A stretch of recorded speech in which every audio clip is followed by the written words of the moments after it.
Namaste students, my name is JVN's Dr. Neeraj Bholia, Faculty of Agriculture and Veterinary Science, Jyoti Vidyapeeth, Women's University, Jaipur.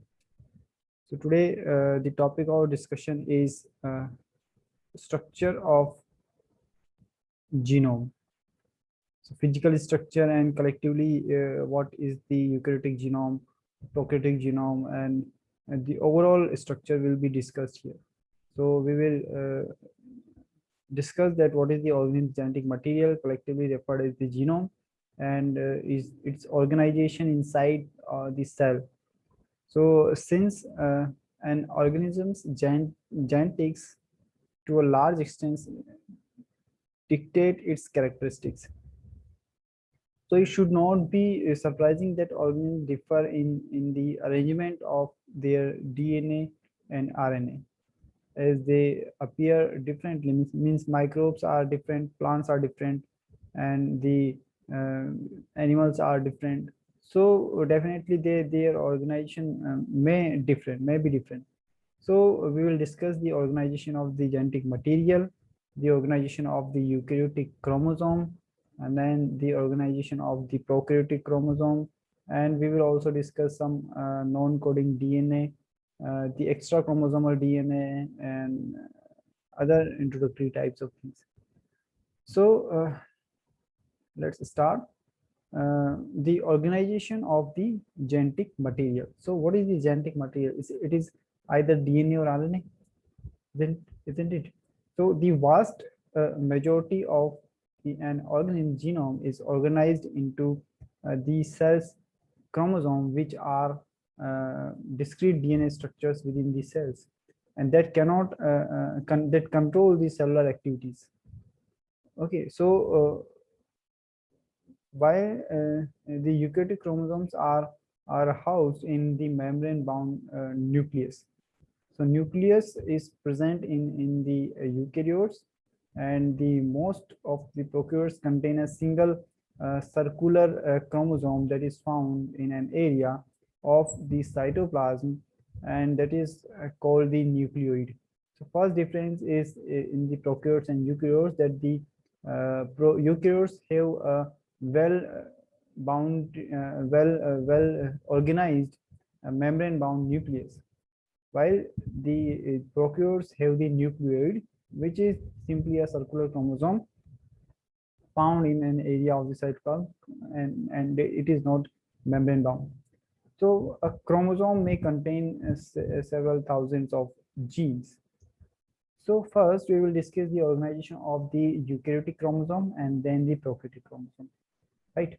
So the chromosome structure differs somewhat between the eukaryotic and prokaryotic cells, and the eukaryotic chromosomes are typically linear, and eukaryotic cells contain the multiple distinct chromosomes, as we have the 23 pair of the chromosomes. So many eukaryotic cells contain 2 copies of each chromosome, and therefore we are diploid. Okay, so the length of a chromosome and that greatly exceeds the length of the cell. So a chromosome needs to be packaged into a very small space for to fit within the cell. If we see the example, the combined length of all of the 3 billion base pairs of DNA of the human genome would measure approximately 2 meters, and if completely stretched out, and some eukaryotic genomes are many times larger than the human genome. So the DNA supercoiling refers to the process by which DNA is twisted to fit inside the cell. Supercoiling may result in DNA that is either underwound or overwound. So underwound means less than 1 turn of the helix per 10 base pair, and overwound means the more than 1 turn per 10 base pairs.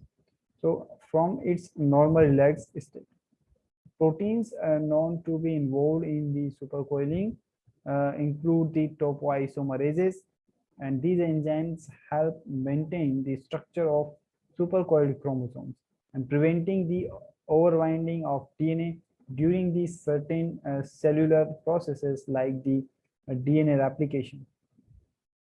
So DNA packaging, DNA binding proteins called the histones and perform various levels of DNA wrapping and attachment to scaffold the proteins.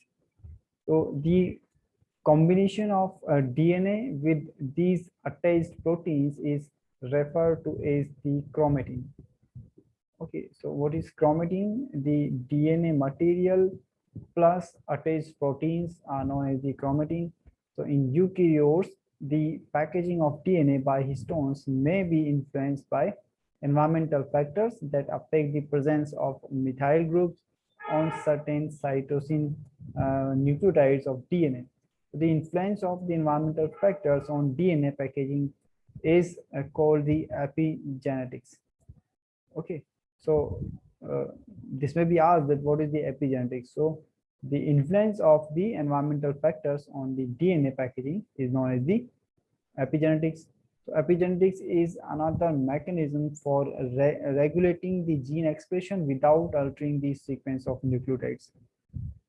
Okay, so your gene expression will be changed, but sequence will be same. So the epigenetic changes can be maintained through multiple rounds of cell division and therefore can be heritable. Okay, so now the organization of the prokaryotic chromosomes. So the chromosomes in bacteria and archaea. So the prokaryotes are divided into two categories, bacteria and the archaea.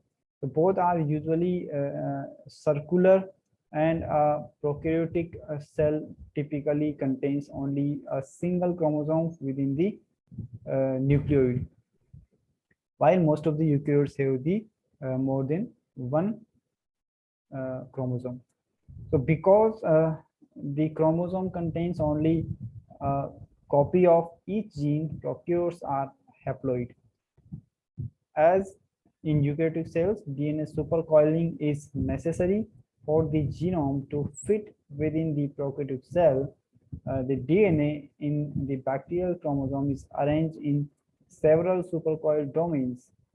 So as with eukaryotes, topoisomerases are involved in the supercoiling DNA. DNA gyrase is a type of topoisomerase found in the bacteria and some archaea that helps prevent the overwinding of the DNA.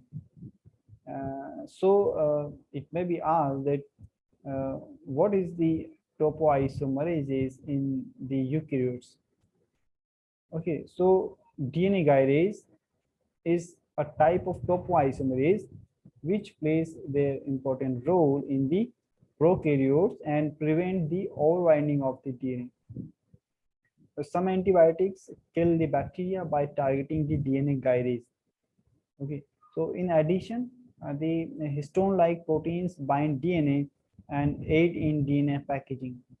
Other proteins bind to the origin of replication, the location in the chromosome where DNA replication initiates. Because different regions of DNA are packaged differently, some regions of the chromosome DNA are more accessible to enzymes and thus may be used more readily as the templates for gene expression. So interestingly, several bacteria, including Helicobacter pylori and Shigella flexneri, have been shown to induce the epigenetic changes in their hosts upon infecting, leading to chromatin remodeling and may cause long-term effect on the host immunity. So what are the non-coding DNA? So in addition to the genes, a genome also contain also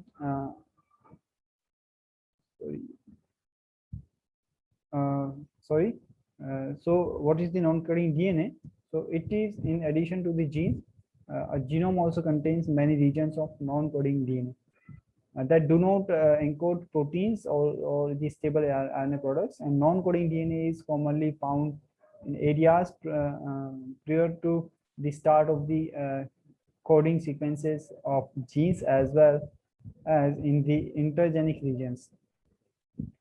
Okay, so the prokaryotes appear to use their genome very efficiently with only an average 12% of the their genome. Okay, so other than the chromosomal DNA, extra chromosomal DNA also there. So what is the extra chromosomal DNA? So although most DNA is contained within a cell's chromosome, many cells have additional molecules of DNA outside the chromosome. So that is known as the extra chromosomal DNA. So that are also part of its genome. The genome of eukaryotic cells would also include the chromosomes from any organelles such as mitochondria and the chloroplast. So in animals, you find the mitochondria. In plants also you can find the mitochondria. The chloroplast is again having the DNA material. The DNA material of the mitochondria and the chloroplast is known as the extra chromosomal DNA. Okay, so the maintenance of the circular chromosome in these organelles is a vestige of their prokaryotic origins. It is assumed that the mitochondria and the chloroplast are the bacteria. Initially, they are the bacteria and they reside in the eukaryotic cells, and they became the part of the eukaryotic cells. Okay, because bacteria have the similar structures like similar structure pattern or some similarity of the from the mitochondria and the chloroplast. So beside chromosomes, some prokaryotes also have smaller loops of DNA called the plasmids that may contain one or a few genes not essential for normal growth. Bacteria can exchange these plasmids with other bacteria in a process known as the horizontal gene transfer. Okay, so the exchange of genetic materials on the plasmids sometimes provide microbe with new genes beneficial for growth and the survival under special conditions. So in some cases, genes obtained from plasmid may have the clinical implications. And so they encoding the violence factors that give a microbe the ability to cause the disease or make a microbe resistance to certain antibiotics. The plasmids are also used heavily in genetic engineering and biotechnology as a way to move the genes from one cell to another cell. So plasmid may behave or is regularly used or utilized in the genetic engineering or recombinant DNA technology experiments as a vector or the vehicle. So a vector, what does a vector do? That it transfers one gene or a stage of gene from one organism to another organism. So the plasmids which are found in the prokaryotes may be utilized as the vector. So this was all about the genome, their structure, their organization. So hope you are satisfied with this little session. And if you have any doubt or query, you can write in the comment box. I will resolve that. And okay, this session was powered by Digital Version 2, Jyoti Vidyapeeth, Women's University, Jaipur. Thank you.